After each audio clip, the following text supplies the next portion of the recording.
자, 일단 무엇보다 오늘 문해력이라고 했는데 문해력이 무엇인가? 네. 요걸 좀 얘기를 해주시죠. 문해력이라는 거는 이제 사전에 찾아보면은 쉽게 이제 글을 읽고 이해하는 능력 이렇게. 문장의 해석 능력 아닙니까? 그렇죠. 단어도 이해되고 문장도 이해되고 더 이제 문장이 모여 있는 게 글이잖아요. 그렇죠. 그래서 글을 읽고 이해하는 능력 이 정도로 볼 수가 있죠. 자, 요 문해력에 관한 이야기가 사실 최근에 화두가 된 적이 좀 굉장히 많습니다.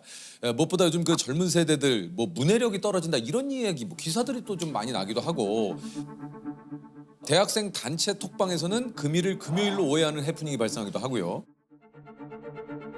한 기자님께서 사흘 연휴라고 기사를 썼다가 왜 3일인데 4일이라고 하냐?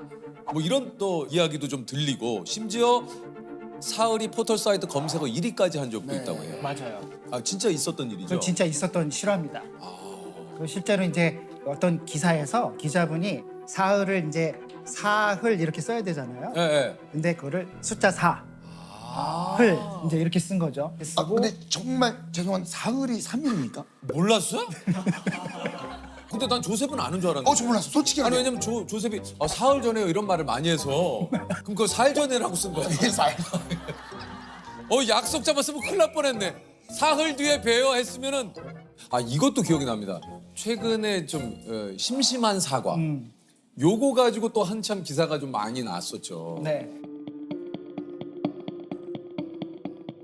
그 심심한 사과가 이제 원래 마음 깊이 사과한다 이제 그렇죠. 이런 그렇죠. 뜻이죠. 마음 심자서서. 마음을 네. 담은 사과. 근데 이제 그게 사과를 하는데 왜 심심하냐? 그 성의 없이 그렇게 사과해도 되는 거냐? 맞아요. 심심한 거를 지루하다 이렇게 이제 알아듣고 그렇게 이제 SNS에서 싸움도 벌어지고 갈등이 맞아요, 생기고 맞아요. 이제 이런 일이 좀 생긴 거죠. 비단 그 젊은 세대의 문제가 또 아닌 것 같은 게 수학여행 가정통신문의 중식 제공을 보고 왜 한식이 아니라 중국 음식이냐? 네. 예. 그 학교에서 교과서는 도서관 사서 선생님께 반납하세요. 예. 이제 이런 문구를 보면 학부모님이 이제 그것도 잘못 알아두셔서 교과서를 직접 사서 반납하는 그런 일도 좀 벌어지기도 하고. 그런 일이 또 벌어집니다. 그런 일이 뭐 실제로 있습니다. 아. 이제 어휘라는 게 기본적으로 언어의 재료예요.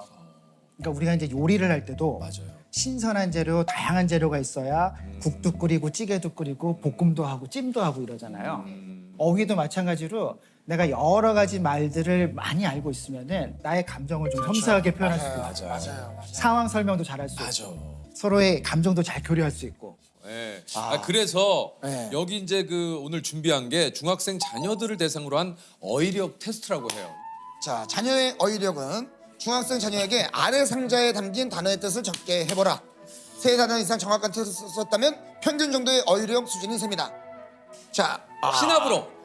저는 이거 좀 뭐- 약간 신나는 느낌이 신나요? 신나불어.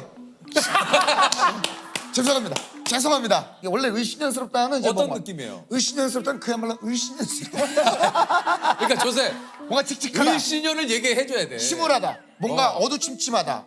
스산하다. 스산하다. 이런 느낌. 그러니까 믿었다. 요거는 제가 조셉 얘기해 보세요. 요건 최근에 배웠습니다. 네. 믿음직스럽다가 믿었다. 믿음직스럽다. 네, 요건 제가 이제 들었어요. 왜냐면 믿었다 하길래 맨 처음에 뭐 믿음이 없어 했는데 오히려 그게 아니더라고요. 네. 자, 과연 우리 친구들은 뭐라고 썼을지. 뭐라고 썼을까요? 대관절. 대관절. 대체 뭐라고 했을까요? 뭐 이렇게. 뭐 가장 큰 절이라고 하지 않았을까요? 큰 관절. 요거 쓸 것 같아요. 큰 관절. 신압으로.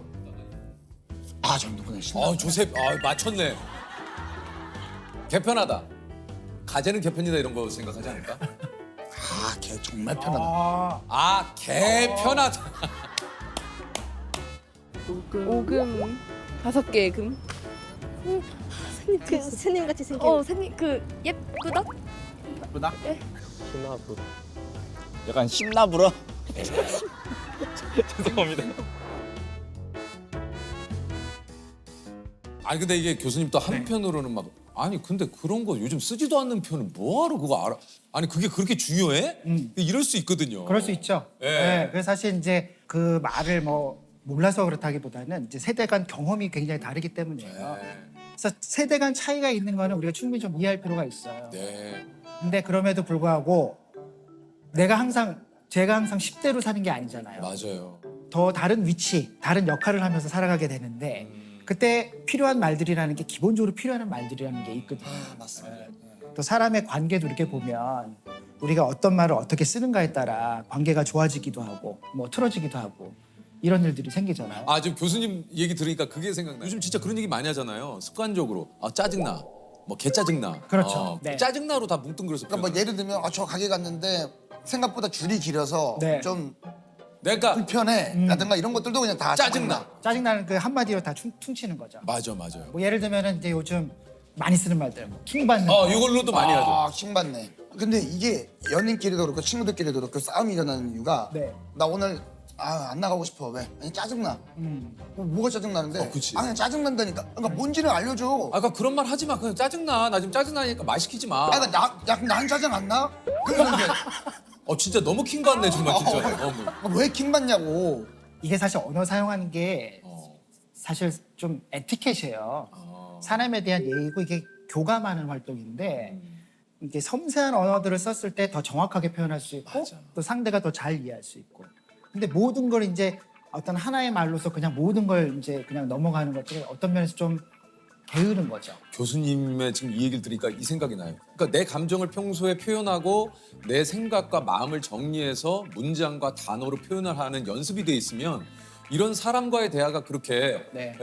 버겁지 않거든요. 네. 근데 이런 식으로 조금 지내다 보면 뭔가 내 감정이나 이런 것들을 표현하는 게 오히려 텍스트가 좀 편하고 네, 이런 경우도 좀 있을 것 같아요. 맞아요. 그러니까 사실 이제 언어가 자기 성장을 하는 굉장히 중요한 방법 중에 하나예요. 그래요? 글을 읽고 여러 가지 말들을 이해하고 맞아요. 그 말들로 내 감정을 표현해보고 상대를 이해해보고 그게 나를 이해하고 내 관계를 이해하고 세상을 이해하는 굉장히 좋은 방법이거든요. 여러 가지 요인이 있겠지만 이게 좀 가장 큰 이유는 뭐가 있을까요? 문해력이 떨어지는. 아무래도 이제 우리가 글을 읽고 쓰는 상황, 그다음에 사람들과 언어로 소통하는 이 환경 자체가 굉장히 많이 바뀌었어요. 바뀌었죠. 네. 이제 영상으로 정보를 취하고 그것으로 소통하는 이제 이런 세상이 돼서 글을 읽을 일이 사실 별로 없는 거예요. 그러니까 맞아요. 긴 글 읽는 거 굉장히 어려워하고. 네. 그러니까 예를 들면 대학 교실에서 우리 다음 주에 논문 하나 읽고 공부할 거야 이러면 표정이 안 좋아져. 그다음에 책 한 권 읽고 뭐 써오는 거 이런 것도 굉장히 어려워하고요. 어려워요. 네. 그다음에 이제 학부모님들 아이들한테 야 글 읽어라 책 읽어라 맞아요. 뭐 이렇게 얘기하지만 가정통신문 안 읽으시거든요. 맞아요. 그것도 길어요. 재성님 가정통신문 예. 받으시죠? 저도 왜냐면 이게 긴 거. 긴 거 어려워요. 아니 그래요. 실제로 이제 코로나 한창 네. 심할 때는 선생님들이 가정통신문을 영상으로 만들어서 보냈어요. 하나도 안 읽으시니까. 맞아요. 그리고 그때는 굉장히 중요한 정보들이 많았잖아요. 맞아요. 언제 오고 안 오고 뭐 격리를 어떻게 하고 이런 게 많았잖아요. 이거 궁금합니다. 그렇다면 이것은 우리나라만 그런 것이냐? 아니면 이제 해외도 이렇습니까? 해외도 이거 저는 거의 전 세계적인 현상이라고 볼 수가 있을 것 같아요. 그러니까 제가 미국의 대학에서 이제 학생들을 좀 가르쳤는데 이제 미국에서는 대학 수업 계획서 굉장히 길거든요. 자세하고 이제 그거를 첫 시간에 함께 읽어요. 학생들하고. 안 그러면 바로 이메일이 와요. 시험은 언제 보나요? 과제는 어떻게 내나요? 저는 이 수업 시간에 뭘 준비해야 되나요? 그러니까 그렇게 자세하게 써놔도 읽지를 않아요. 줄임말 중에 이런 것도 있어요. 뭐예요? 너무 길어서 안 읽었어. 그 뭐예요? 그래서 too long, didn't read. 그래서 TLDR 이렇게. 줄임말이 있구나. 이렇게 이제 막 이렇게 해서 뭐 이렇게 보내면은 그냥 그렇게 딱 보내는 거예요. 야, 너무 길어 안 읽어. 짧게 얘기하라고. 그렇게 보내요. 네. TLDR. 왜냐하면 이제 이런 유사성 환경 변화가 우리만 있는 게 아니야. 맞아. 이게 진짜 말씀하신 대로 스마트폰, 우리 잡스 형이 진짜 엄청난 일을 하신 거야. 이 스마트폰 하나로 우리 세상이 너무 달라졌어요. 완전 다. 어떻게 해야 사실인지 아닌지 구분할 수 있는 방법도 좀 있습니까? 네, 사실은 이제 개인이 그 팩트 체크라고 그러잖아요. 네, 네. 그거 자체를 하는 거 그렇게 쉬운 일은 아니거든요. 그거 사실 기자들도 하기 어려운 일인데 그거 진짜 어렵죠. 어렵잖아요. 우리가 어떤 정보를 봤을 때 던질 수 있는 질문은 한 3가지 정도 있어요. 뭡니까? 간단하게. 첫 번째는 이 정보 뒤에 누가 있는가.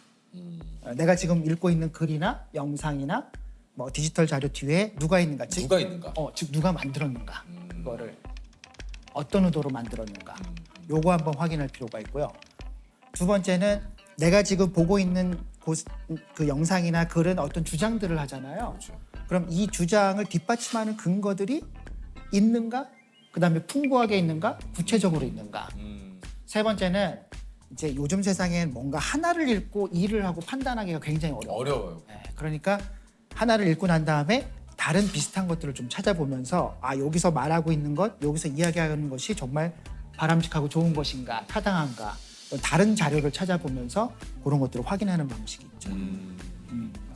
이게 좀 가장 경계해야 되는 건 나 자신이다. 이렇게 네. 좀 교수님 얘기를 하셨다고요. 그렇죠.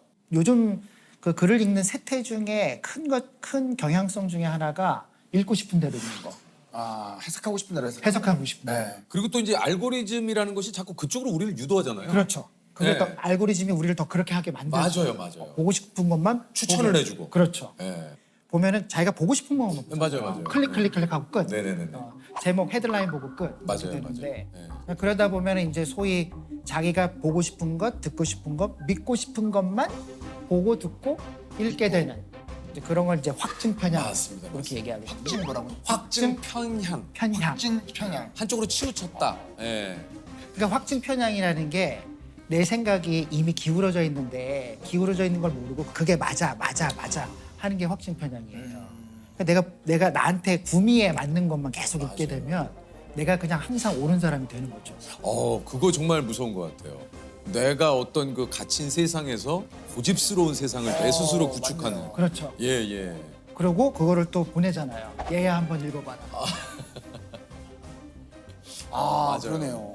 근데 되게 공유하고 퍼뜨리고. 무서운 이야기인 것 같아요. 네, 맞아요. 그런 것 같아요. 진짜 이게 한편으로 그런 것도 있어요. 그러니까 요즘 이제 포털에 보면 뭐하러 종이 신문을 읽으세요. 물론 이제 요즘 포털에 보면 그 다 좋은 그 기사들이 나와 있기 때문에 근데 한편으로 그런 것도 있어요. 제가 종이 신문을 보는 이유는 습관인 이유도 있지만 또 한편으로는 내가 좋아하는 기사만 찾게 되면 아까 말씀한 대로 내 관심사만 보게 되거든요.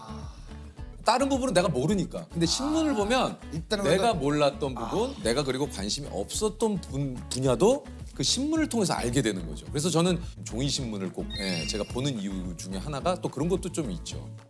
정말 좋은 습관이고 네. 태도인 것 같아요. 그리고 이제 우리가 SNS, 소셜 미디어에서 이제 이런 일들이 많이 벌어지는데 그게 소셜 미디어에서 이제 글을 쓰면 사람들이 이제 글을 읽고 댓글을 달잖아요. 네. 댓글을 다는데 그 글의 내용과 취지를 정확하게 이해하지 않은 상태에서 어떤 몇 가지 표현이나 단어나 뭐 이런 것들에 딱 꽂히는 거예요. 그래서 아주 부정적인 이제 결론을 내는 거예요.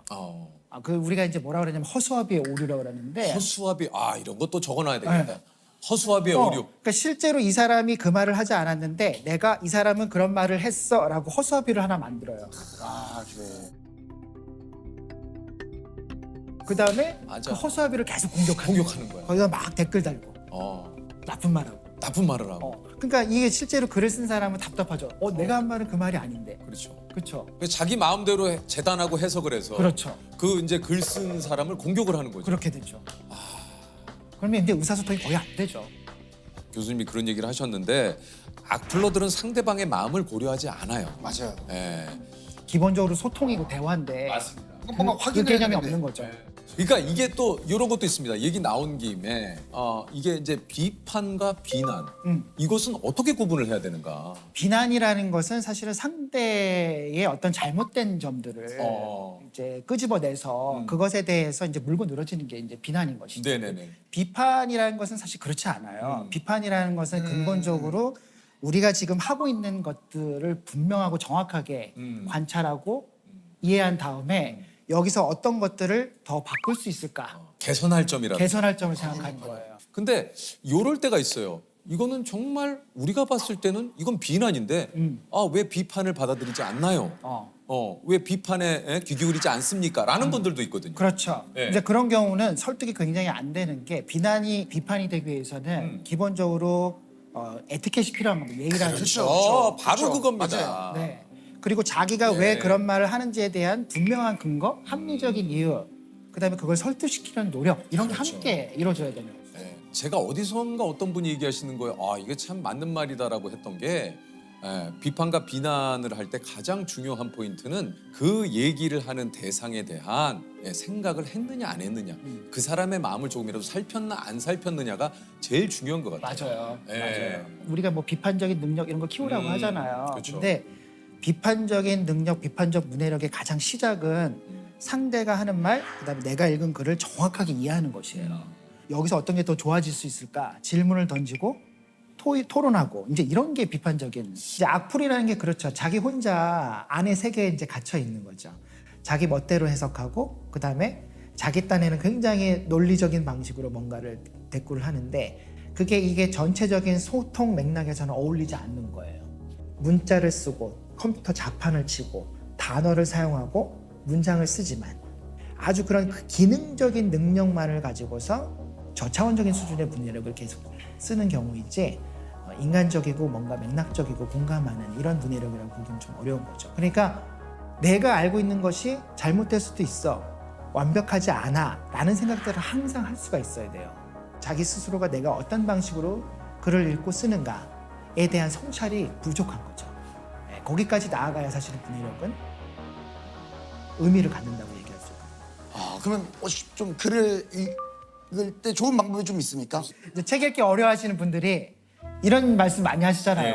네. 딴 생각이 너무 많이 난다. 맞아요. 잡생각 많이 난다. 네. 근데 그건 이제 집중해야 된다는 뜻인데 집중 못하는 이유는 여러 가지가 있어요. 뭐 많이 내용이 있죠. 어렵고 말이 어렵고 너무 두껍고 그다음에 내가 읽고 싶은 마음도 안 들고 뭐 여러 이유가 있는데 이제 그거를 조금 의도적으로 이기는 방법 중에 하나가 이제 저 같은 경우는 책을 읽을 때 거의 연필이나 형광펜을 들고 읽어요. 이거를 그으면서 네, 그래서 이제 왜냐하면 저는 읽을 때 항상 어떤 생각을 하냐면 내가 읽으면서 좋은 말은 기억하고 싶다 네. 이런 생각 굉장히 많이 하거든요. 그 책갈피에 쓰시는 분 계시죠? 쓰는 것도 거기 있고. 사이에다가. 네, 그러니까 이제 그걸 놓치기 싫은 거죠. 맞아. 그러면 연필을 들고 읽으면 내가 딱 읽을 때 내가 좋은 말에 밑줄을 치겠어라는 분명한 목적이 생겨요. 그러니까 집중해서 읽을 수 있게 되는 조금 더 잘 기억하고 싶으면 2번, 3번 읽고 맞아요. 그렇게 되는 게 좋죠. 이 독서 습관을 우리 자녀분들에게 키워주고 싶은데 그래서 많이 이제 부모님들이 하시는 게 책 읽으면 스마트폰을 얼마 하게 해줄게. 맞아요. 이런 방법 어떻습니까? 그게 사실 대표적으로 부모님들이 조금 실수하시는 부분. 그러니까 사실 책을 읽게 하는 게 목적인데 그렇죠. 이 상황에서는 책을 도구로 사용하는 거예요. 수단으로. 그렇지. 책을 읽는 그 경험 자체가 재미있고 의미 있는 것이다라는 거를 경험하게 해준 게 굉장히 중요해요. 그걸 어떻게 경험하게 해줘? 그러니까 예를 들면은 어린아이가 있잖아요. 엄마나 아빠가 책을 읽어주죠. 네, 그렇죠. 자기 전에 소리내서 읽어주죠. 맞아요. 그러면 아이들이 어렸을 때부터 뭘 경험하는가? 책을 이렇게 읽는 게 내가 엄마랑 아빠랑 옆에 자기 전에 살을 부대끼면서 목소리를 들으면서 어미구나 경험. 소중한 경험들이 되는 거예요. 그러니까 이제 그 경험이 책이라는 건 참 가치 있는 거야. 나도 엄마처럼 읽고 싶어. 나도 아빠처럼 읽고 싶어. 그래. 이런 마음들이 들게 하는 게 굉장히 중요합니다.